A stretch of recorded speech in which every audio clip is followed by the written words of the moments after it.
Unnecessary regulatory burden hampers the growth of businesses in the Philippines.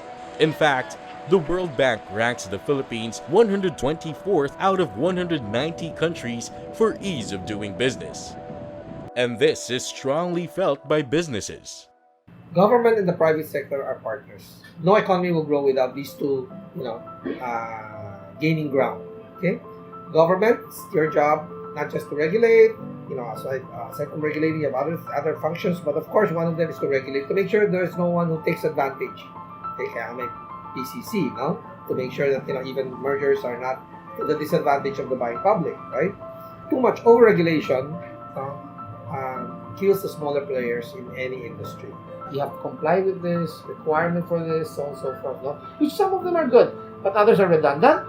Did we submit to the same agency? Again, we submit the same thing to another department of the same agency, diba? And some are a little bit too meticulous, too much info, unneeded. They're just gonna file it and then probably throw it in the backlog, right? We're squeezed, and a lot of us are thinking of getting out of the industry. The situation in the housing industry seems to be as worse. Housing is one of the most heavily regulated businesses or industry. I don't know of any other industry that has to contend with about 78 permits, 22 offices, 146 signatures, and about 373 documents in order to have a project going. So regulations impacts a lot on our ability to deliver houses as well as the cost of these houses. But the government is not blind to these situations. The Philippine Development Plan 2017 to 2022 gives importance to improving ease of doing business in the country. Yeah, essentially, regulations should be minimized. Make sure that businesses can operate and prosper with a minimum of restrictions. That would be best for the economy and for people, because the more competition there is among industries, among firms providing goods and services to people, the better the service, and also the cheaper, the less expensive the price of the service or the goods that are being sold to people. Because the more regulations that you have in the government, the more avenues for corruption. For instance, the Department of Health is among the several agencies that are working to adopt smart regulation.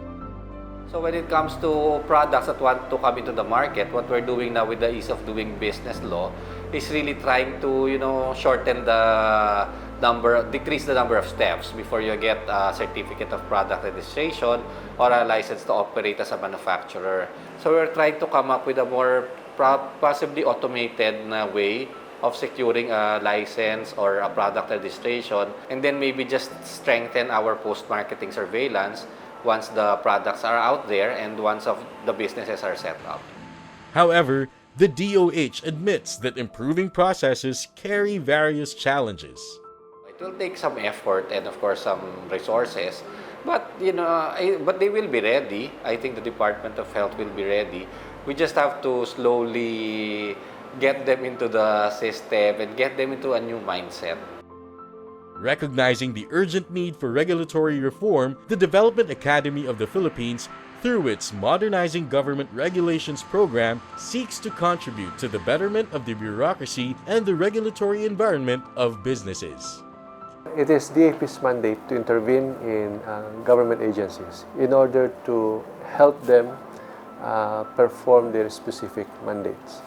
As far as regulatory reforms is concerned, we do this by way of technical assistance. The DAP has been providing technical assistance to different government agencies so that they can perform on their own the regulatory impact analysis, which is necessary because one of the issues that hampers the giving of a quality service is an overlapping and excessive regulatory processes.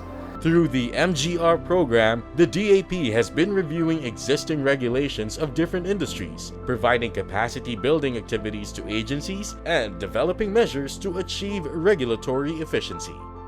One of the interventions that the DAP is doing currently is the review and study of industries.